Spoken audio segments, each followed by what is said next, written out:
You're listening to the Wrigleyville Nation podcast. Season ticket holders and lifelong fans with neighborhood ties discuss Cubs news and neighborhood happenings. Here's your hosts, Jeremy and Pat.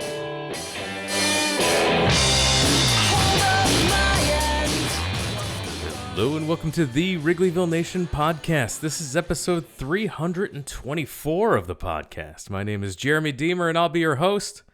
And I am not joined, as I usually am, as I almost always am, by my co-host. He's my cousin. His name is Pat. He is not here tonight. He's running late. Life has gotten in the way. He will make an appearance, hopefully, before the end of the show. In pro wrestling, we call it a run-in, and we're hoping we'll get a run-in from Pat before the show is over. But fear not, I am not here to steer the ship alone.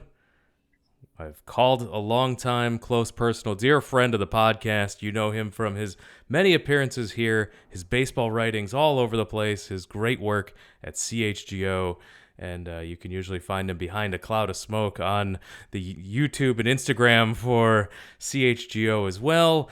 Longtime friend of the show, Jared Wyllys. Thanks for taking time out to talk Cubs with me tonight. Jeremy, it's good to be here. And I feel like it's been a while since we've had some positive Cubs stuff to talk about. So these are good times. You know, it is funny. We do tap on you often when it's a tough time. We've had a lot of tough conversations, But this is a great time to have you on to talk about the Cubs because the Cubs' winning ways continue. We'll recap the week that was. We're going to preview the week that will be. I know we'll talk about the standings as well because I know you were on the south side for the Brewers and White Sox, which was a series that Cubs fans were paying extra close attention to and rooting for the White Sox to come through and help out the Cubs as the Cubs were wrapping up their series in New York. Since last we podcasted, the Cubs lost the finale, dropping 2 of 3 in New York before heading off to Toronto, where we were very nervous. We said, a 3-3 road trip going to New York and then to Toronto would be a successful road trip because the Toronto Blue Jays are a great team. They're a tough team. That is a loaded lineup.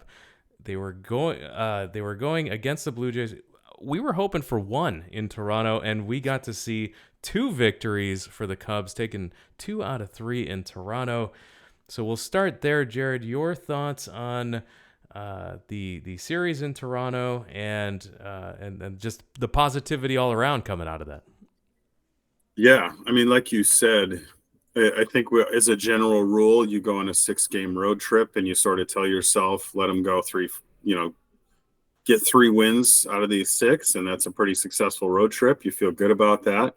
And that's how it turned out. And to some surprise, it's because of getting 2 wins in Toronto. And I think, I can confidently say that going into Sunday's game, there was a legitimate reason to believe that they could even sweep the Blue Jays. Absolutely. Didn't work out that way because Jameson Taillon kind of reverted back to some of the struggles that plagued him through a lot of the first half of the season. But 2 out of 3 against the Blue Jays, who are not only a very good team, but a very good team in what is hands down the hardest division in baseball. The AL East is just brutal. So, to be doing as well as they are in that division, that says something. So I think one of the big picture takeaways is you can probably stop wondering if the Cubs can really compete with top tier teams, because we've now seen over the last couple of weeks where they're going up against some of these teams and they're successful. They just annihilated the Reds at home, which I think this might be a separate discussion, but you could probably debate whether or not the Reds are actually for real. I have my doubts, but even then, look at that Braves series. Sure. Really successful series. Arguably, when they go to New York and they play the Mets, I think they kind of gave one of those away that easily could have been another series win. But yeah, then to we take have some 2 out of lineup 3. questions as well Yeah, that we yeah, can scratch our heads about and say, I hope that some of those lineup decisions, Ian Happ batting third a lot more than he should in this series, really might have cost them a game or two. absolutely. Yeah, absolutely. And I know from talks with David Ross that there are other factors that go into certain decisions, and it's not even a David Ross thing, it's a manager thing, where they you know they have to pitch a certain reliever in a situation that doesn't make a lot of sense, like Hayden Wisniewski being asked to get out 3 left-handed hitters. And come to find out, it's because 2 of the relief pitchers that he normally would have used in that situation just were down. But he's not going to announce that ahead of time and tell the other team, oh, hey, I can't use these guys. But for us watching the game without that information, you're kind of like, well, what in the world is he doing? What is he thinking? Sometimes there are factors like that. But then there are factors like, why is Ian Happ batting third? I have no clue. I don't know.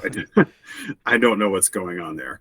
Because you can look at things like that and say, if it's Cody Bellinger coming up to bat in that spot, and I'm thinking about that last Mets game. The last Mets game, Cody Bellinger doesn't get to have that extra at bat, and how infuriating was that? And that's happened multiple times now in the last couple of weeks, where you get a game that kind of, I think it was that first Reds game, came down to the last at bat, and then you're looking at, well, Cody Bellinger is standing in the on deck circle. Why is and that's a legitimate lineup construction thing where fans should say, what in the world are you doing here?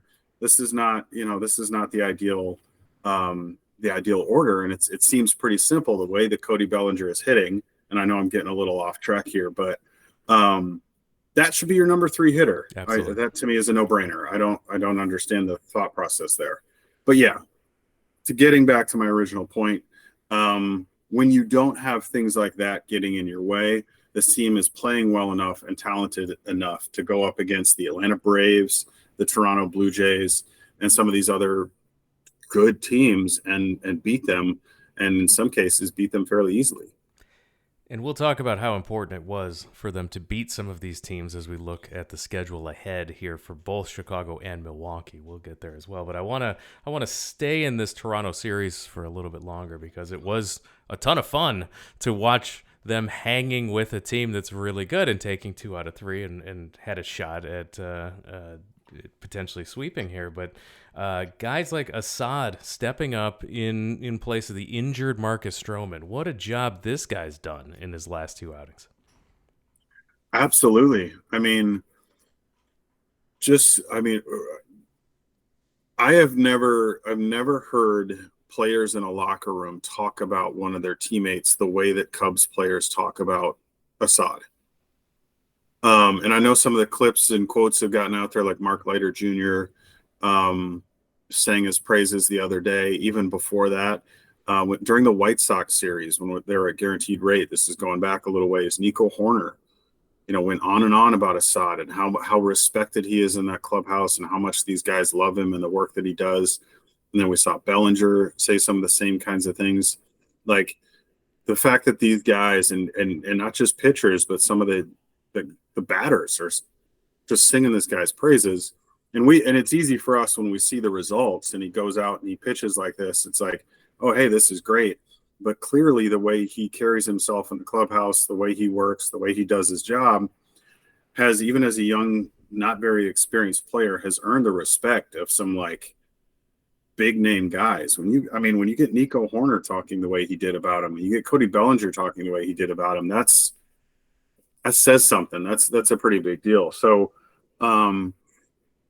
I like the possibility with Assad of, it looks like Stroman will be back on Wednesday for that start against the White Sox. But then there's still, now that Smiley's going into the bullpen, it does make you feel better knowing Absolutely. That, you've got Assad now and you can say, okay, maybe he can just slot into one of those spots. And there is a part of me that thinks a little bit about like Justin Steele's workload, for instance, down the stretch. I know everybody hates the whole 6-man rotation thing, but maybe for some parts of September when you can get away with it. Exactly. Yeah, if you can get some rest where you can shuffle some matchups, especially down the stretch. This will be it's great to have a guy like that. Especially you mentioned Drew Smiley's moving to the bullpen. Tyone is a roller coaster ride here, and so it's good to see a guy like Assad be someone that you hoped Wisniewski was going to be as this season started. So it's good to have that guy again so far. Yeah, because that's you're going to have to think about innings loads for really all of these pitchers, but especially like I said, I think Justin Steele, because he's already surpassed his career high for a season. So, and we're not even, it's mid-August. There's a lot of the regular season left and potentially, hopefully, some playoff series to try to win. And so you need that guy. So what Assad can provide you as far as lightening some of the workloads for some of these guys, that's pretty significant. Yeah, we'll stay with the pitching for another call out here. We saw the second game of the series after Morel gave the Cubs the lead in the ninth. They were able to get the save. Adbert Alzolay, a favorite of this podcast, coming in for the save. It's so huge to have him stepping up and owning this closer's role. This is huge down the stretch. It absolutely is, and he makes you forget that when we started the season, there was no. We were talking about Brad Boxberger being the closer. Maybe Fulmer, maybe Boxberger. Yeah. Yeah. Remember the games early on that Fulmer was out there getting those innings and blowing it? And, he seems to have, he's in a better role now that, because that clearly wasn't the role for him. But yeah, he makes you forget that that's how the season started. There wasn't a clearly defined closer. And he has truly just taken that job and made it his, because at this point, I don't know that David Ross has ever officially said Adbert Alzolay is my closer. But is there any question at this point who's getting the ball in those situations? It's 100% him. And I asked Ross about it just a couple of weeks ago about to be a closer, yes, you have to have the stuff. You got to have the pitches. But also to do that job, there to me, there's a personality trait that has to be there.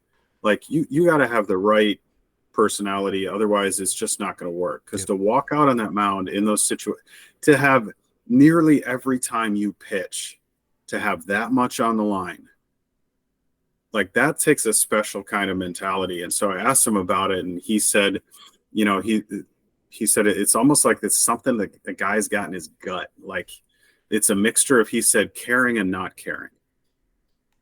You want the ball, you want that moment. And because there are some guys, he said, who just, it's almost like they feed off of it. They want it to be the high leverage spot. They want everything on the line because they want to be the guy who has to do the job in that spot. And he said Alzolay has really stood out as he having that right mixture of, he doesn't seem to get rattled when maybe a guy or two gets on base. But at the same time, he's got that thing in his gut where he's like, I want to go out and just shut people down. So, I mean, what an incredible find he's been. Because when he first came up in the majors a few years ago, he was supposed to be a starter. Yeah. We were always rooting for him to make it too. He's one of those guys where you're like, oh, this is a guy that the Cubs need him to perform, and you were disappointed when he wasn't happening as a starter. But to emerge as a closer, huge for the Cubs to not have to pay for one of those or go out and whether it's through the trade market or free agent market, having that come through your system is huge. Yeah, how about that? You've got somebody from in-house that's filled this really crucial role. That's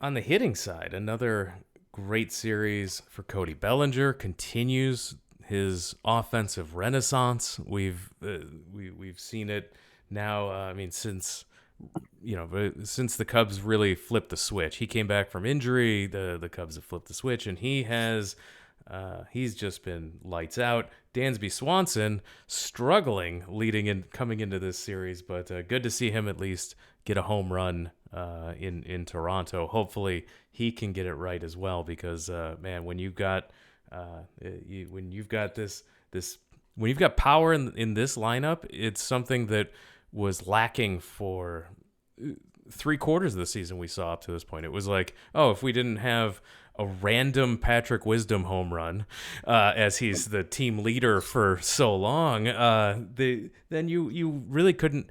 If you were down by 2 or 3 runs, you were really kind of bummed out, because really you didn't have confidence that you would get that power from somewhere. And it's great to see the Cubs hitting home runs and getting the slugging where the team has struggled all season for that.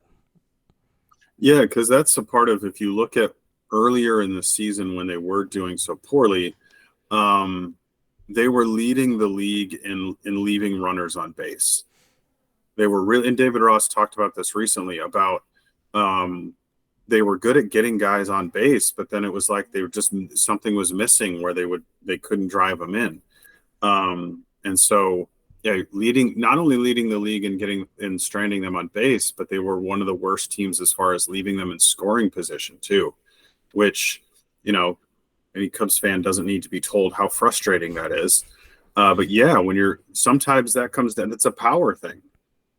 Sometimes that's where those runs come from. Yeah, you can score some runs on a good single or even a double down the line or something. But yeah, you need some guys that can hit for power, and you need multiple guys that can provide power, because every hitter, even the best power hitters, go through ebbs and flows where that home run swing is there for a while and then it goes away. But when you get more power production from more spots in the lineup, that's what I think has done a lot for their ability to score, to come from behind, come back and win games, or even like we've seen recently, games that you're leading and then you lose the lead, but then you get it back again. That's a big part of it. And if you look at, take the Atlanta Braves lineup, the number of guys they have that have hit at least 20 home runs, it's like a video game. It's ridiculous. Right. But yeah, it's just a part of a productive offense. Yeah, you got to have guys that can hit homers. And I think one of the key pieces of this is having a guy like Tuckman who can play center field, allow you to put Bellinger at first, and get some power out of first base, which has been a black hole all season. Having Tuckman being the guy leading off, being the guy contributing on offense and defense, we talked about it last week. You have to have these weird career year guys on a winning team. There's so many when you look back and you're like, wow, that guy had a crazy good year that year that the team made a significant run in the playoffs. That happens to really good teams, and it's happening with a guy like Tuckman right now. Yeah, it absolutely is, because it's the kind of guy who for so many years drove Cubs fans nuts about the Cardinals. Yes. Where you'd get, random dude, insert name here, that pops up out of nowhere, and you're like, who the heck is this guy? Why is he so productive?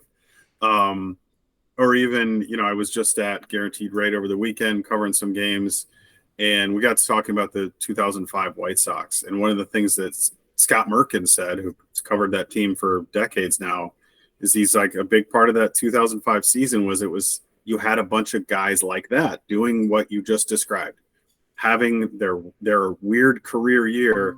And in their case, it all fell at the same time, and it worked out nicely. So yeah, a successful team needs the guys like Mike Tauchman, who, when you started the season, you're like, yeah, okay, he's some minor league outfield depth. He's 29, 30 years old. Nobody expects much. And now it turns out that he's turned into a key piece of this offense, because like you said, the ability to have Cody Bellinger at first base now and providing not only power, but left-handed power from first base. Because, the just sick irony of, we need left-handed power from first base. If only we had a left-handed power hitter who could play first base. Whatever became of that guy. but now, you've got Bellinger in that spot most of the time, and that's because Tauchman can play center field and do it really well. It's time we bring on our special guest, Jared. Longtime friend of the show. You know him from his work on this podcast. Please welcome from high atop Wrigleyville tonight, my cousin Pat. Pat, how's it going? Jeremy, I apologize. I got caught up in the pitch lab, and I couldn't get out. I spilled a Wisniewski curveball all over the ground, and it was a mess. And but I'm back, so nice to see you, Jared. Nice to see you too. Michael Tauchman is almost 33, so even more impressive. Wow! I was way off. Yeah, he's a little bit younger than Kyle Hendricks of all things. But no, I agree with you guys. My question for you, Jared, since we're on the topic of Cody Bellinger, given that the whole potential ascension of PCA, et cetera, and his defense in center field, do you think in the offseason the Cubs are at a disadvantage in that if they try to sign, say, Cody Bellinger for a 5 or 6 year deal versus other teams, it seems like he's more valuable as a center fielder than as a first baseman, just defensively and in general, just based on the position.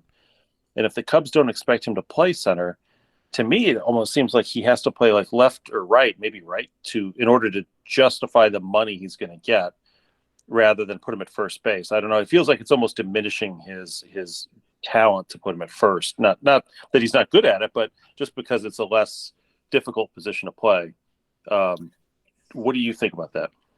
Yeah, I mean, you provide more value defensively as a center fielder than you do as a first baseman. Absolutely.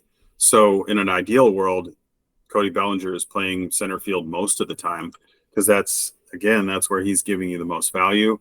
So when it comes to like Pete Crow Armstrong, so a couple of things that come to mind. Number one, and I hate to sound all curmudgeon-y, but like people get really fired up about prospects and get these big dreams in their heads about what this guy's going to do. And I know everything we've seen so far from him in the minor leagues makes it look like, yeah, he's legit. He's going to be a guy. However, we could probably devote several episodes to all of the Cubs minor leaguers alone who were supposed to be, a capital G guy and then just weren't. And so PCA, if you're listening, and I know you probably are, I'm a believer up to this point, but as a general rule, I think I want to be careful about pinning my hopes of the future on a prospect.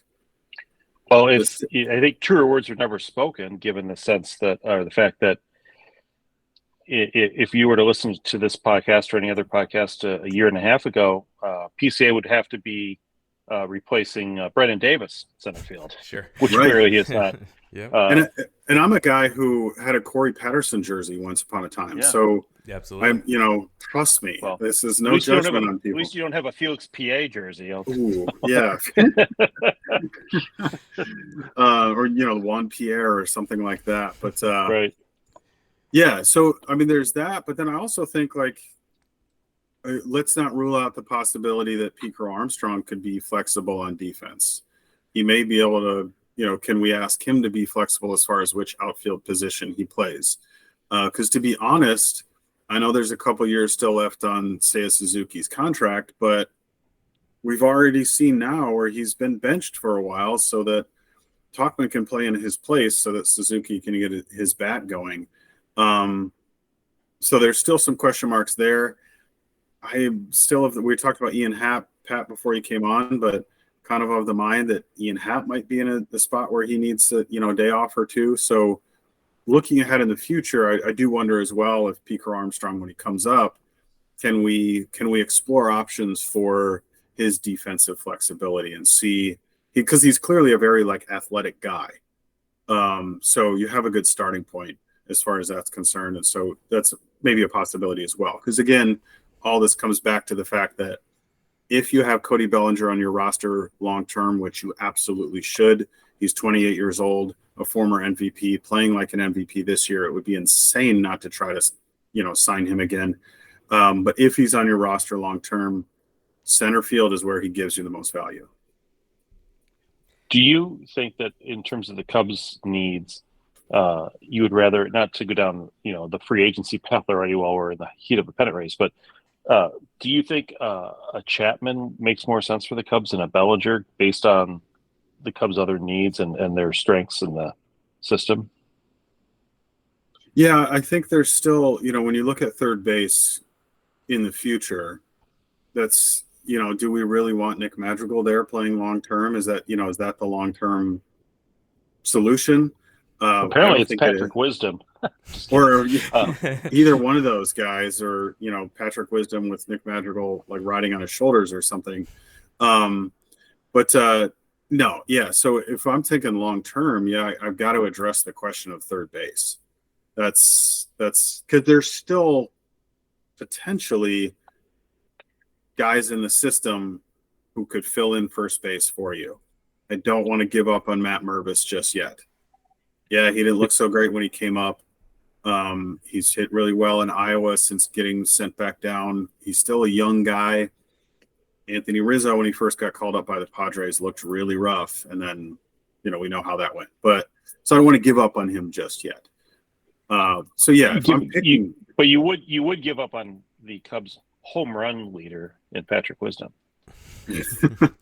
Yeah, home run leader and also strikeout leader, and I think does he have the lowest batting average on the team? At 197, I hope so. Yeah, gosh, I hope so. I haven't looked up Tucker Barnhart lately, but I imagine it's pretty low. Do you think that David Ross remembers Tucker Barnhart is still on the roster? Hope not, because he's been replaced by the Cubs' hit by pitch champion Miguel Amaya. Yes. It's weird. The Cubs have these weird stats due to a combination of injuries and players being hot at certain times of the year. But if I had told you at the beginning of the year that up until yesterday the RBI leader on the team was Nico Horner, you probably thought we were in 5th place or 6th place or 9th place. But sure enough, it just worked out that way, that we have a bunch of guys all sort of in the same spot. So while go ahead, Jared. Sorry, go ahead.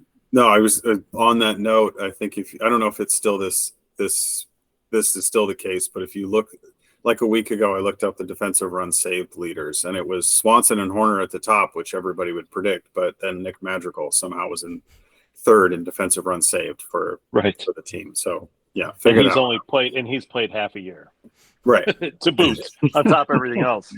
Yeah. So, Pat, at the top of the show, we did talk about how we were spot on with our 3-3 predictions. Unfortunately, the Chicago White Sox, Jared, did not help the Cubs in any way, and you went to those games, Jared. What were you doing to us? Come on. I should have stayed home. No kidding. It's when you look at the standings, and at the time of this recording on the off day Monday, the Cubs are 3.5 games behind Milwaukee, and you look at the which is 2 games worse than we were last week at this time. Which is because the Milwaukee Brewers reeled off 4 victories in a row here, and this is 7-3 in their last 10, as the Cubs are 6-4. So. You got to see this Brewers team. Are they just finishing a bad stretch of their schedule, or are they actually getting any better than the last time we saw them at Wrigley? That's a good question, and I think that I would describe the Brewers as, yes, they are a solid team. Are they good? Are they good enough to hold on to this division lead through what's going to be a very tough stretch of their schedule coming up? I don't know. They have some pieces. They have a decent lineup. There's a couple of good hitters there. Christian Yelich seems to be sort of, Christian Yelich again. William Contreras has turned out to be a really nice addition for them. Their rotation looks a little better now that Brandon Woodruff is back. He's made 2 starts since returning from injury. I saw the second one. He looks like he's going to be okay. At least the end of that bullpen, Devin Williams is legitimately one of the best closers in the National League. So yeah, they're solid, but they also were beating up on some like the White Sox. I'm sorry, but this is, oh my gosh, they were a sad sack team before the trade deadline, and then they traded away a few of the guys who were actually either good players, or at least in Lance Lynn's case, just like good veteran presence. And then they lost their fight after that, right? Yeah. There's no, like, these guys they're just begging for the season to be over. What, you have 40 some games left. What in the world are you playing for at this point? And I think it's significant that in both of the games that I was there for, on Friday night and Saturday night, at one point, the White Sox led 5-2 and ended up losing. And then Saturday night, at one point, they led 2-0 and they ended up losing. And in both cases, it was because of their bullpen. And this is a bullpen that they traded away Joe Kelly. They traded away Kendall Graveman. So they were missing at least the couple of guys that they had who normally might be able to help them out in some of those spots. And Liam Hendricks, of course, the poor guy, his whole 2023 has just been a disaster between, battling cancer and then now Tommy John. So they haven't even had him for really hardly at all. So, yeah, I mean, I think absolutely the Brewers got at least 2 wins in that series, that against a team that's even a little bit better. I would say either one or both of those games are losses for the Brewers, which changes the standings significantly. If, as the Cubs are beating the Blue Jays on Friday and Saturday, the Brewers are losing, we're in a very different spot by a couple of games right now. So the Brewers benefited from, they played a crappy team that it has no heart left in it.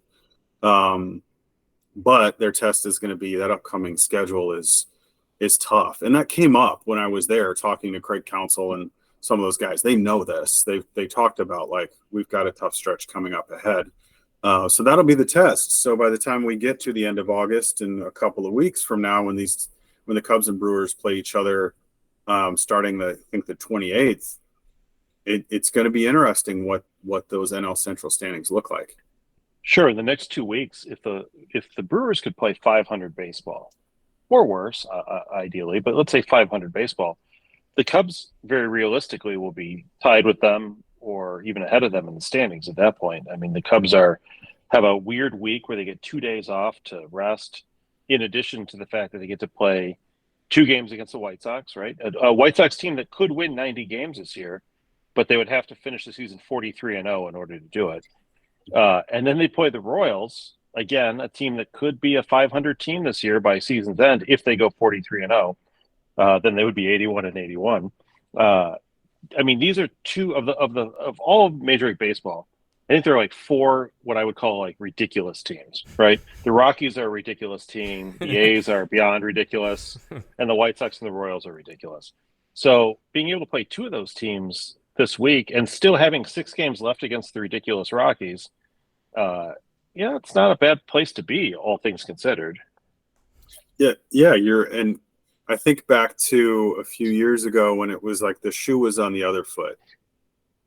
When the Cubs were playing, what year was that? 2018, when they played something like 28 games in a row, and they had that 2018, weird 28 games on one day, I think. Right? I'm pretty sure, right. They played them all in one day, and they had to fly to Washington for one of them, just randomly in the middle of all off. that. Yeah. And so, and that's the year that the Brewers got super hot in September and then ended up taking the division in game 163. It's like, okay, now the roles have been reversed. You've got a tough schedule that you've got to battle your way through at the end of August. And the Cubs, meanwhile, they have 2 days off coming up in this homestand. And then, playing the White Sox and the Royals, who, as somebody who's gotten into the English Premier League lately, would be relegation candidates in a different world. It's like you couldn't draw this up better for kind of, all right, Brewers, you benefited from this to some degree 5 years ago. Now the shoe is sort of on the other foot. The question, of course, is the Cubs still have to win these games. But yeah, I think it's very possible. I know Jim Deshaies said it yesterday, that he thinks by the time the Cubs play the Brewers, the Cubs will be in first place. I think that's not at all like a hot take. The Brewers stretch we're talking about here is games against the Los Angeles Dodgers, the Texas Rangers, Minnesota Twins, and the San Diego Padres. So this is a tough stretch for them, while the Cubs are playing the White Sox, the Royals, the Detroit Tigers, and the Pittsburgh Pirates. So this is it's comical. This is cool. And keep in mind, the Cubs, who went through a stretch earlier in the year of about a month where they never scored more than 3 runs, still have managed to amass between 100 and 130 more runs scored this year than either the White Sox or the Royals. So you kind of feel like you have a bit of an advantage there. My only concern, to be honest with you, is the Cubs starting rotation seems very leaky right now. Assad had that great start, thank God, that long, great start Friday night against Toronto. But the Teon, I was listening to the radio for some reason that morning, and they're like, "Oh yeah, he's pitching with conviction," and then of course, apparently he was convicted of whatever he was pitching with because he gave up the 8 runs. But with Stroman out and with Steele sort of, I wouldn't say scuffling, but just kind of, he's not the dominant Steele of the first couple of months. I don't know if he's just kind of going through the wear and tear of a long season, but. And Smiley's unpitchable, and Hendricks is Hendricks. Hendricks is the kind of pitcher who should do quite well against like the Royals or the White Sox, I think, especially against young batters who don't know what they're doing. But it just feels like in general the Cubs are a little bit have some vulnerability, because any one of these starters can go out and give up 6 runs annoyingly, even to a bad team at this point, I think. Can you make that not happen, please?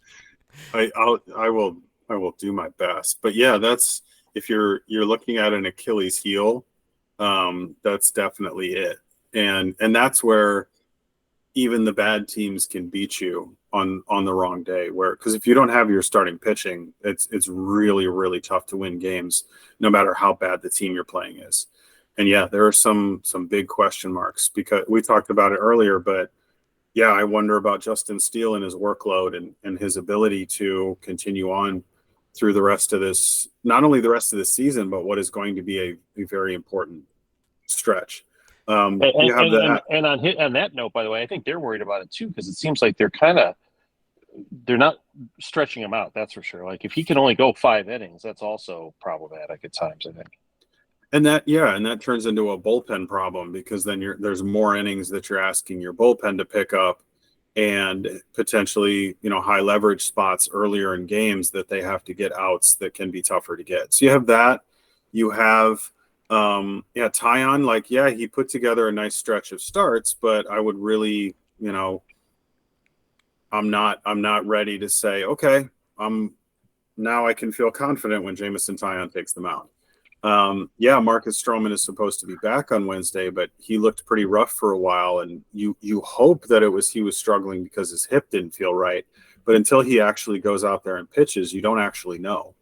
And so you need to see him pitch a couple of starts before you can say, all right, we really do have Stroman back. So yeah, there's an Achilles heel there, and it's the rotation. And of all the things on your team that you need to have right, it's that. And so if that's going to start to fall apart on them, that's where this excitement about what this team is doing could get dashed in the next few weeks. Because the Cubs are infinitely better than the Milwaukee Brewers at baseball, with the one exception of, I think, the Corbin Burns, Brandon Woodruff, even Wade Miley, God help us, and Freddie Peralta types. I mean, it feels like their relief pitcher, or their starting pitchers with the Brewers are certainly a strength juxtaposed to ours. And otherwise, but for that, the Cubs could roll these guys. Yeah, absolutely. I mean, I would take their rotation in a heartbeat, but otherwise, all other things considered, the Cubs are a better team. But the question is, when they do face each other head to head, especially, but anytime, can the Cubs rotation hold up the way that they need it to? And these next 2 weeks leading into the homestand against the Brewers will be key to see who will be on top of the division when they do play.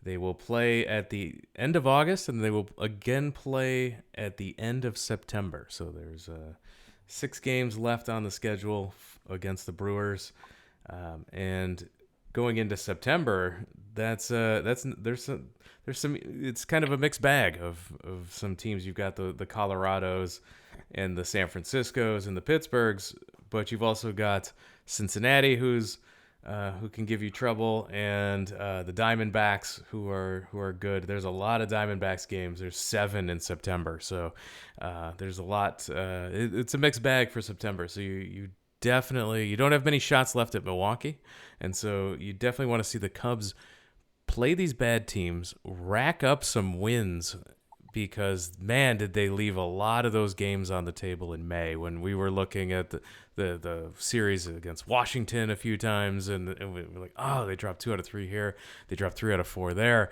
and they have to make up for those games that they left on the table in May by just hopefully dominating this next stretch.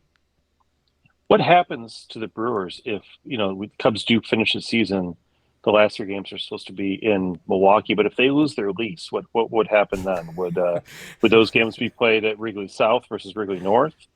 That, by the way, is an allusion to that bizarre story that came out this week that the Brewers need to pony up like $500 million or else they're going to lose their team to Nashville, or the threats, right, of Nashville or Charlotte or someplace. I don't believe it for a minute, but kind of a weird story to come out in the middle of a pennant race.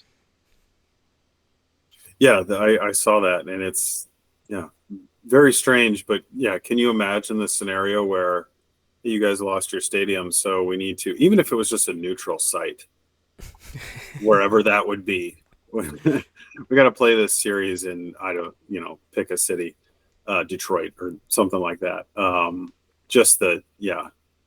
don't know if I'm allowed to say this word on here, but the bitching that would happen. Oh, absolutely. I loved Milwaukee was the neutral site when the Cubs and Astros played in the I think it was Hurricane Rita. I believe so. One of the hurricanes wiped Carlos out Zambrano. Yep. Yeah. So we got the Zambrano no-hitter in as an away game at Houston, played in Milwaukee. So that's I was in attendance for that game and Ted Lilly's 7-inning of no-hit the next day. So I was there for both of those games in Milwaukee. Those and I think the owner of the Astros is still complaining about that game. Right? I'm sure. All right, and so we've talked about the week ahead. Kyle Hendricks will be pitching the next game against the White Sox. TBD on Wednesday against Clevenger for the White Sox. We don't know who the Cubs will be pitching yet. Any other news that we want to get to here? Anything before we wrap it up, Pat?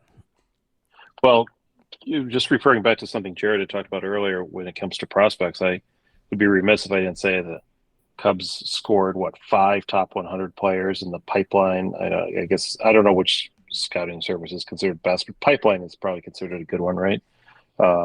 Including just ever rising Pete Crow Armstrong there were 3 outfielders and 2 pitchers, I think, in the top 100 who were Cubs. I mean, it's one of the things that I have been, I would say critical of, but observing of, is that as people over the last couple of years have talked about how great the Cubs farm system is, it's always been about depth. And I am not a person who, I prefer like star talent versus depth talent, frankly, because I think depth talent is expendable and cheap, and we've seen it kind of come and go. Whereas star talent, like the Cubs had in the 2014 and 15 period, that's how you win championships. The Astros have proven that. You bring up 4 or 5 all-stars as opposed to a bunch of 20th to 25th men. And to me, that's a sign of a really good farm system. And it looks like the Cubs system is morphing in more to that higher end than it was the lower end before, where it was like, hey, we've got 35 guys who are all potential major league players. Great.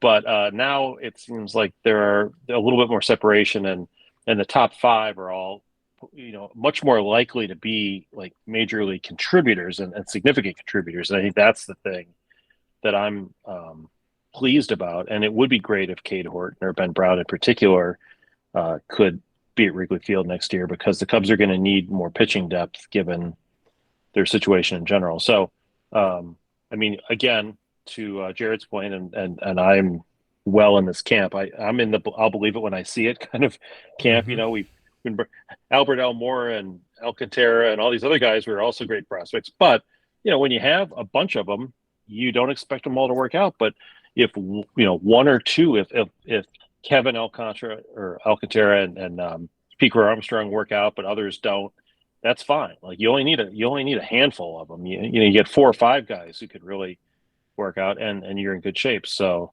I don't know, Jared, what if your thought on the Cubs farm system has evolved, or if you have always been a big believer.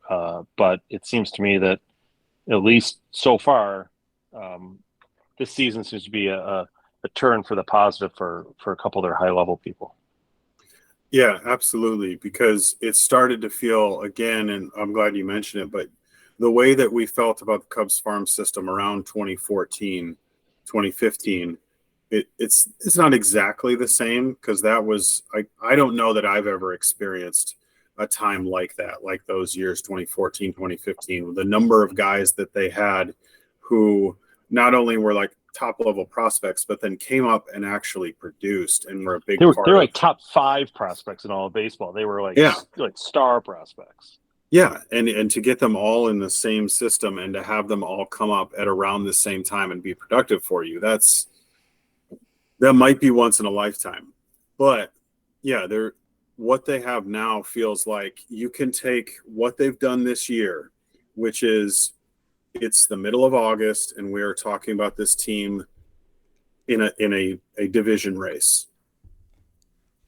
That's significant. We're barely 2 years removed from them trading Chris Bryant, Anthony Rizzo, Javi Baez, like the big sell-off. That was only 2 years ago. And we're already at a point where it's like, hey, we're starting to think October baseball.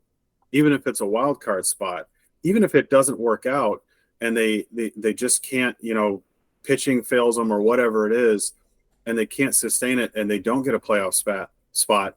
The fact that in this deep into the season, we are having these conversations, that means that this competitive window is now starting to open. And a big part of what helps you to extend that competitive window is having good prospects that can come up and open that door even further. And that is like, you need guys like Pete Crow Armstrong to come up and be productive, or Alcantara when the time comes, or like you mentioned, the Cade Hortons and the Ben Browns. You don't need all of it. It'd be great if they all did, but you don't need all of them to do it, but you need a couple of them to. And they've really done a nice job of positioning themselves so that come 2024, 2025, you're going to start to have these guys coming up who can do that for you. So yeah, it feels like a competitive window is opening, but then it can really extend itself based on what some of these guys do. And they've been able to do what they've done this year almost with no help from the farm system, to be honest with you. I mean, when you look at it, Amaya, has come up and played a little bit, and, that's good. But you look up and down the lineup, these are veterans. These are guys, some of these guys, were Cubs prospects at one time, like an Alzolay and a Steele that kind of came into their own. But even last year, so I guess Morel, who was a rookie technically last year, he's in his second year really kind of come to be a good player. But everybody else in the lineup, you look at it and you're like, well, these guys aren't first and second year players. In fact, last year's top rookie pitcher was it Brandon Hughes, right? And then he's been out bad and then hurt, and he's out for the year. You look at the pitching in particular, Wisniewski's been a disappointment probably versus where he was at the end of last season, and how fantastic he was during spring training. So they really haven't had. I guess Javier Assad has come up and been very good in the last month and a half or so, but they've won these games through what I would call actual veterans, and if you could add some prospect depth to that and impact players, they really could be much better off.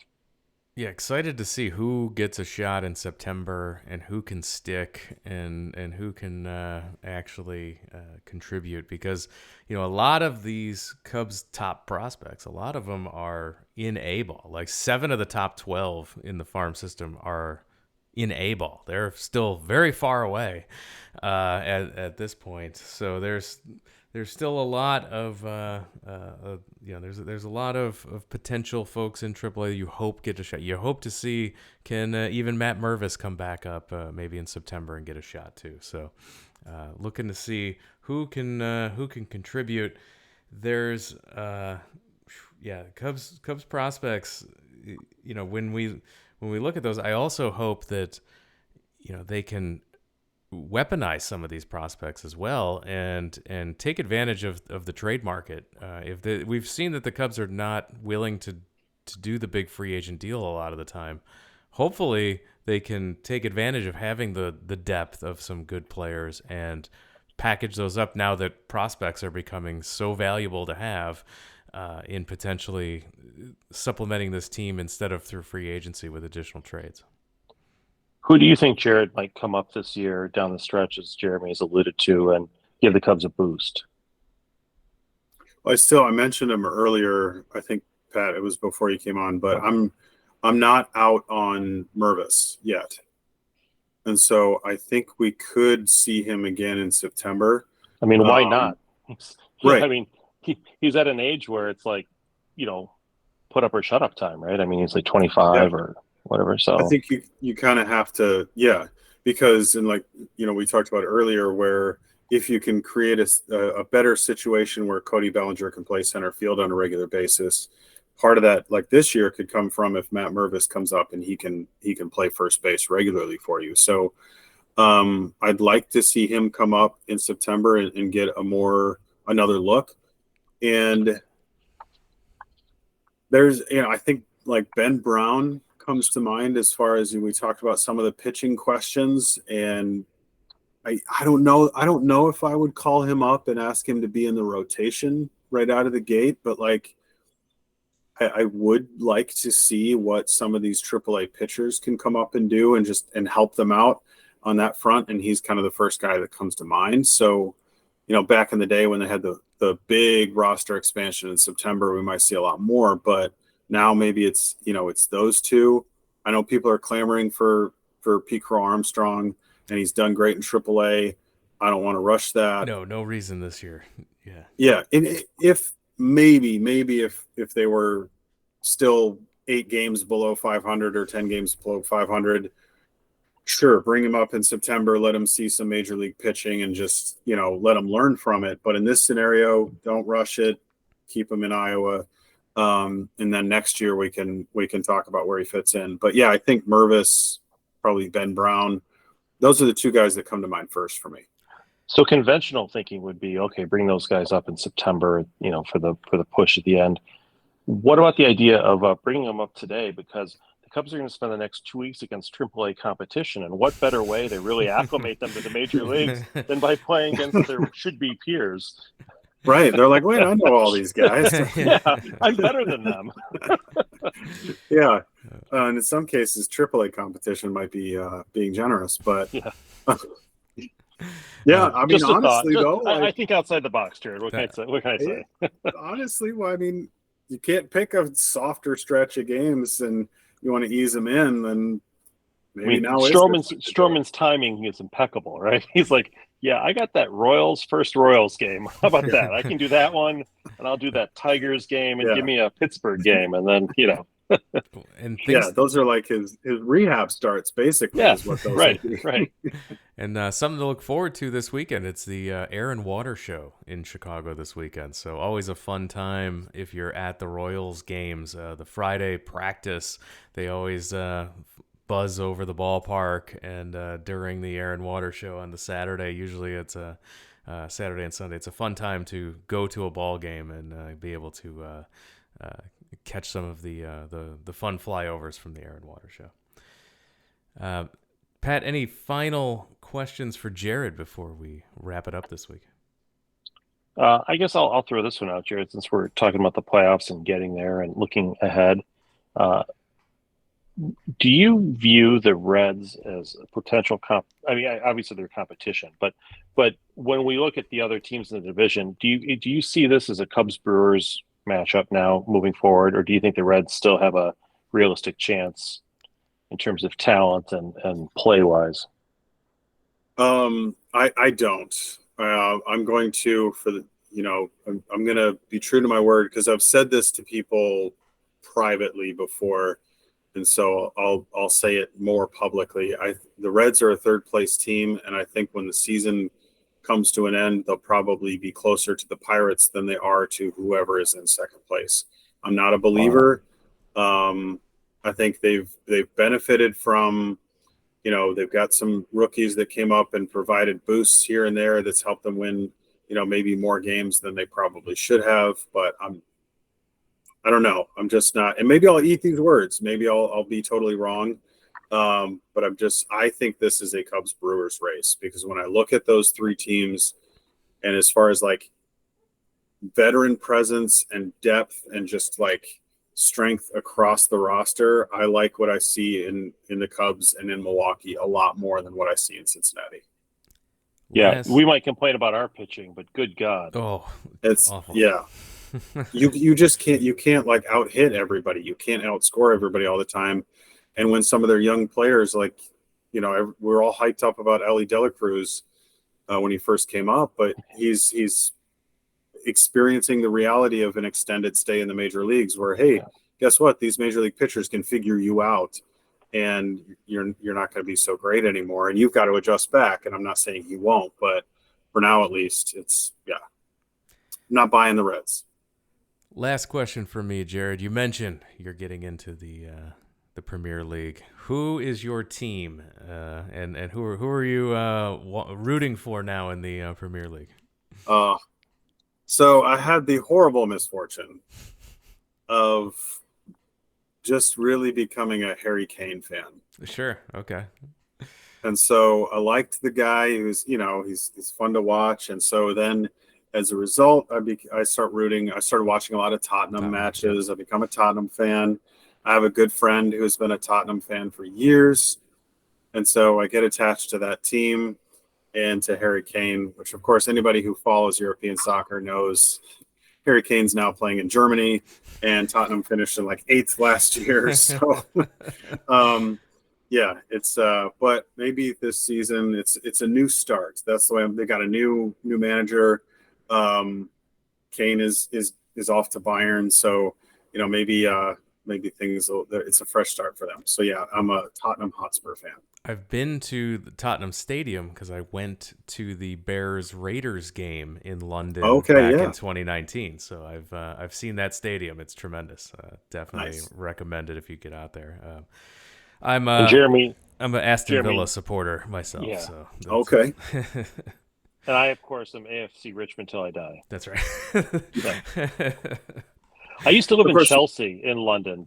Should I be a Chelsea fan? Is that how that would work? No, definitely not. Nobody wants to be. No, nobody needs that. No, yeah. even though I live there, I can't. No.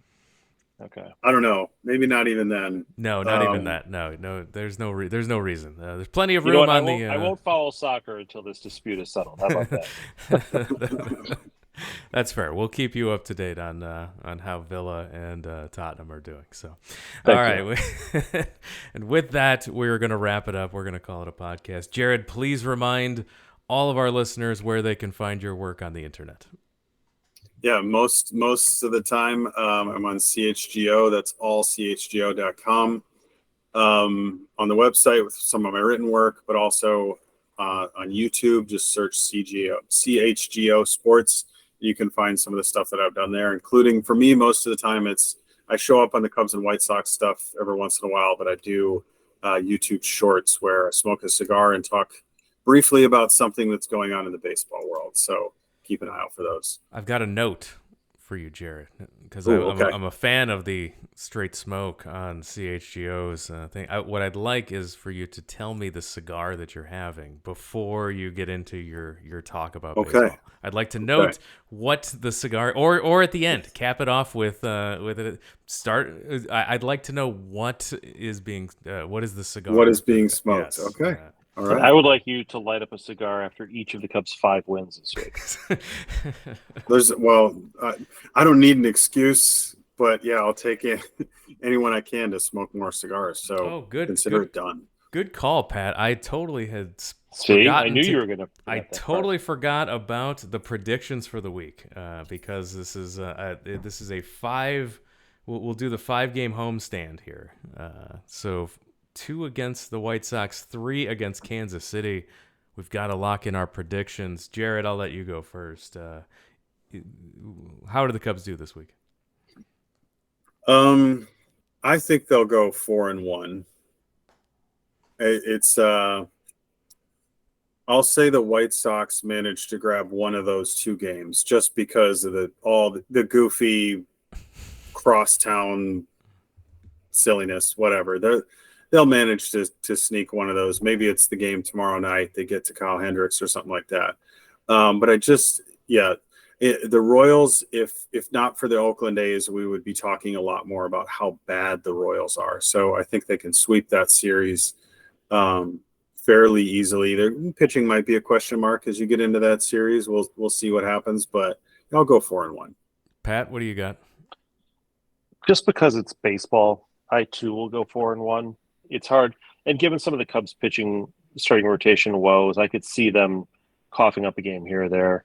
But upon our victory tomorrow night, I do hope people break into a chant of crosstown champs, because the Cubs have clinched the famous crosstown rivalry that's only, I think, celebrated on the South Side. Because is there a trophy for that? I don't remember. But in any case, that's something that the Sox can.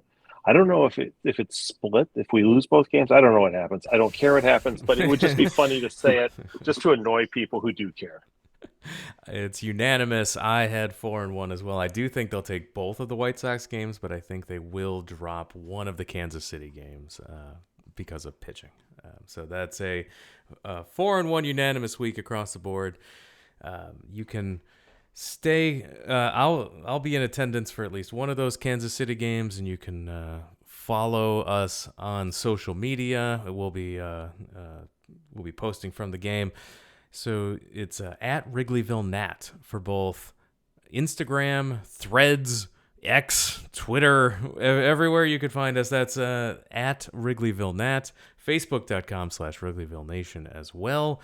And WrigleyvilleNation.com is the website that has all of the links, including the link you can support the show, Patreon.com/Wrigleyville Nation. That is how we stay ad-free for 5 full seasons, because of our patrons over at the Patreon continuing to support us. Every single penny goes back into the show, and we really appreciate it. Couldn't do it without you. And if you can't support the show financially in these times, we get that as well. Word of mouth, telling your Cub fan friends about the show. We're into the pennant race. When they're asking you Cubs questions, be like, are you not listening to the Wrigleyville Nation podcast? This is how you subscribe. Show them how to subscribe to the podcast. Continue to spread the word to all your Cub fan friends. And with that, we are going to wrap it up this week. Pat, I want to thank you for joining us. Thank you. I apologize for my tardiness. Thanks again, everyone, for listening. And we'll talk to you again next time.